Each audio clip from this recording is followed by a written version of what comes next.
वालेकुम my YouTube family, कैसे हैं आप सब। मैं भी अल्हम्दुलिल्लाह खैरियत से हूँ और उम्मीद करती हूँ कि आप लोग भी खैरियत से ही होंगे। आज है अम्मी के यहाँ दूसरा दिन और अम्मी के घर का मतलब दुनिया का सबसे पुरसुकून घर। ये घर मेरे लिए दुनिया का सबसे पुरसुकून घर है और यहाँ आने के लिए मेरा दिल हर वक्त बेकरार रहता है और यहाँ से जाते टाइम हमेशा मेरी आंखें भीग जाती हैं। ये घर और यहाँ पे रहने वाले लोग मुझे बहुत ज़्यादा अजीज़ हैं। मैं चाहे जहाँ भी रहूँ लेकिन यहाँ पर बिताए हुए जो लम्हे हैं वो मैं कभी नहीं भूलती। मुझे हमेशा याद रहता है यहाँ की एक एक बात। मैं हमेशा याद करती रहती हूँ कि अम्मी के यहाँ क्या क्या होता था। मैं चाहे जहाँ भी रहूँ लेकिन जो सुकून मुझे यहाँ मिलता है, जो रिलैक्स मुझे यहाँ मिलता है वो कहीं नहीं मिलता। अम्मी के घर की बात ही अलग है। ये कहीं नहीं मिल सकता है, ये वाला सुकून और ये वाला आराम कहीं नहीं मिल सकता है। चाहे आप अपने घर में जितना भी खुश हों, जितने भी सुकून से हों, लेकिन अम्मी का घर जो है वो हमेशा याद आता रहता है। बाहर बच्चे बैडमिंटन खेल रहे थे तो मुझसे बोले कि चलिए अम्मी आप भी खेलिए।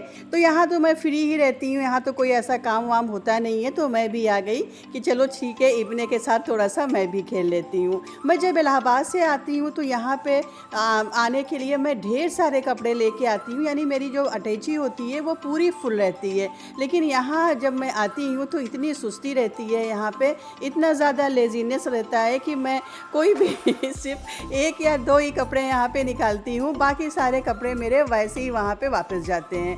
बाकी सारे कपड़े यहाँ पे नहीं निकलते हैं, इतना ज़्यादा यहाँ पे सुस्ती रहती है। हम लोग बैडमिंटन खेल ही रहे थे, इतने में इब्ने ने बोला कि चलिए कहीं टहल के आते हैं। और भी बच्चे थे, सब बच्चे कह रहे थे, नवा भी बोल रही थी कि चलिए थोड़ा सा ड्राइव करके आते हैं। तो फिर प्लान बना कि चलो चलते हैं, सारे बच्चे चलते हैं। तो ये आबिद साहब कार के ऊपर बैठ गए थे और बोले कि मैं ऊपर ही बैठ के जाऊँगा, मैं अंदर नहीं आऊँगा। खैर बड़ी मुश्किल से इनको मनाने के बाद ये नीचे उतरे और ये कार के अंदर आए, नहीं तो ये बिल्कुल उतर नहीं रहे थे। बोल रहे थे मैं ऐसे ही मैं जाऊंगा और मैं बिल्कुल नहीं गिरूंगा।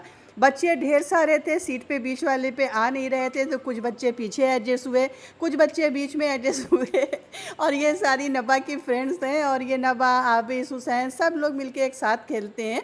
तो ये सारे बच्चे जो हैं वो सब इसी गाड़ी में भर गए, कुछ पीछे कुछ बीच में, मतलब कि सभी आ गए थे और हम लोग निकल गए लॉन्ग ड्राइव पे। और सब बच्चे यहाँ पे खेल रहे थे और किसी की मम्मी को किसी ने नहीं बताया कि बच्चे कहाँ जा रहे हैं।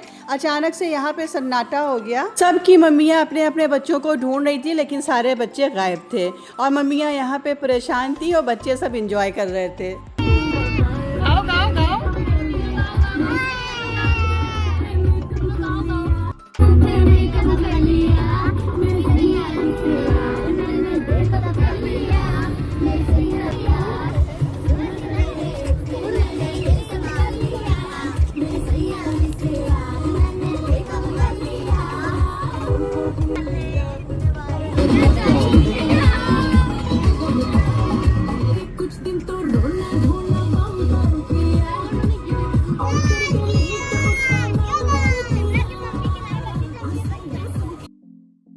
और जब बच्चे पलट के आए तो सारे बच्चों को उनकी मम्मियों से डांट पड़ी। बेचारी नबा सब फ्रेंड्स के घर गई और जा के नबा ने बताया कि मैं साथ में लेके गई थी, आप प्लीज़ इनको मत डांटिए, मैं साथ में लेके गई थी। फिर आके नबा ने मुझसे भी बताया कि सारे बच्चे डांट खा रहे हैं, अपने अपने घर की बिन बताए तुम लोग क्यों गए। खैर अब ये रात का टाइम है, आज बन रहा है बाटी और चोखा।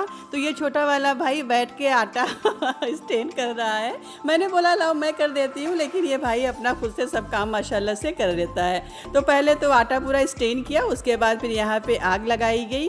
ये अम्मी का घर है, यानी ये मेरी दादी का घर है जहाँ पे ये बाटी वगैरह बन रही है। ये पूरा अभी ग्राउंड है, यहाँ पे कुछ बना नहीं है, ये एक पूरा ग्राउंड है, चारों तरफ बस बाउंड्री हुई है। तो कुछ भी जैसे पकना होता है, कोई भी चीज़ें जैसे दावत होती है या कुछ भी हुआ, तो जो कुकिंग वाला काम होता है वो यहीं पे होता है। बहुत बड़ी सी स्पेस है यहाँ पे और पानी वानी सब है, तो कोई मसला नहीं होता है, आराम से यहाँ पे काम हो जाते हैं। तो एक तरफ तो ये हांडी चढ़ी हुई है, हांडी में अरहर की दाल बन रही है और दूसरी तरफ उधर बाटी के लिए आग जलाई गई है।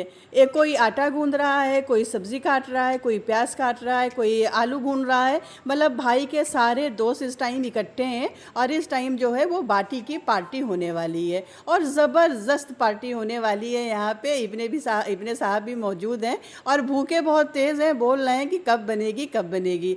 नबा ने भी 2-4 बाटियाँ बनाई थी अपने से, लेकिन इतनी बड़ी बड़ी बनाई थी कि वो टूट नहीं रही थी और फुल्ली इंजॉय कर रहे हैं सब, यहाँ पे बैठ के मज़ा ले रहे हैं। बड़ा मज़ा आता है जब छुट्टी हो तो इस तरह से कहीं निकल जाना चाहिए। अगर आपका गांव है तो इससे बढ़िया तो कुछ है ही नहीं। अगर मैं यहाँ ना आती तो मैं वहाँ जाती, हस्बैंड के गांव जाती। मैं जाती ज़रूर, जब छुट्टी होती है तो मुझे लगता है कि कहीं ना कहीं जाना चाहिए। और ये इशरा मैडम देखिए मिट्ठू से बात कर रही हैं। तुम्हारी तबीयत खराब थी क्या? हाँ, देखो तुमको हमने उड़ा दिया था, वरना बीमार पड़ जाते। मिट्टू, मिट्टू बोलो। ये भी कैमरा चाहिए। मिट्टू बोलो। बोलो। मिट्टू को अप्पा। मिट्टू अप्पा। अप्पा।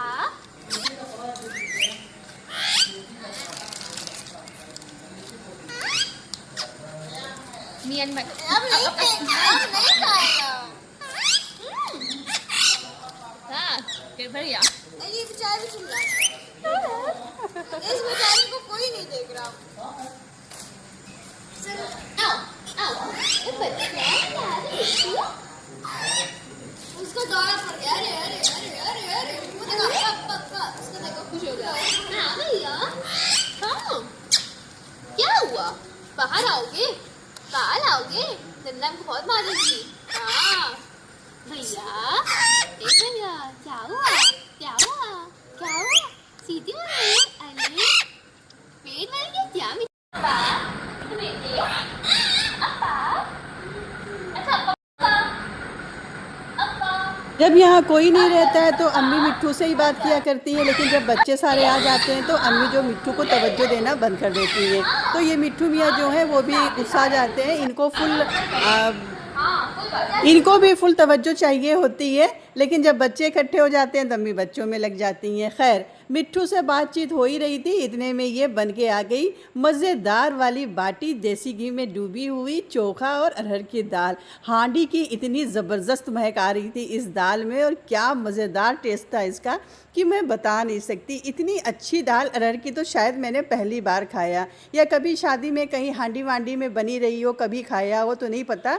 मुझे याद नहीं है कि मैंने कभी हांडी वाली दाल खाई होगी। और कभी आप भी हांडी अगर आपके घर में हो तो हांडी वाली दाल बनाइए, लेकिन चूल्हे पे बनाइएगा, आग पे बनाइएगा। उसके बाद खा के देखिएगा क्या ज़बरदस्त टेस्ट आता है इसका। बहुत अच्छा सा बघार दिया था इन लोगों ने और इसके ऊपर, और गली भी खूब अच्छे से थी, ज़बरदस्त बनी थी। और ये बघार देते टाइम थोड़ी सी गिर भी गई थी, और जब बघार दे रहे थे थोड़ी सी हांडी इधर सामने की तरफ लुढ़क भी गई थी। अब ये नेक्स्ट डे की क्लिप है। आज इब्ने साहब ये सारे बच्चों के साथ खेल रहे हैं रेगो वार। ये ज़रा इनका खेल देख लीजिए। इब्ने भी माशाल्लाह से यहाँ आके एकदम बच्चा बन जाते हैं। इब्ने भूल जाते हैं कि मैं बड़ा हो गया हूँ। ये तो सबसे छोटे बन जाते हैं, इवन कि आबिद से भी ये छोटे हो जाते हैं यहाँ पे आके।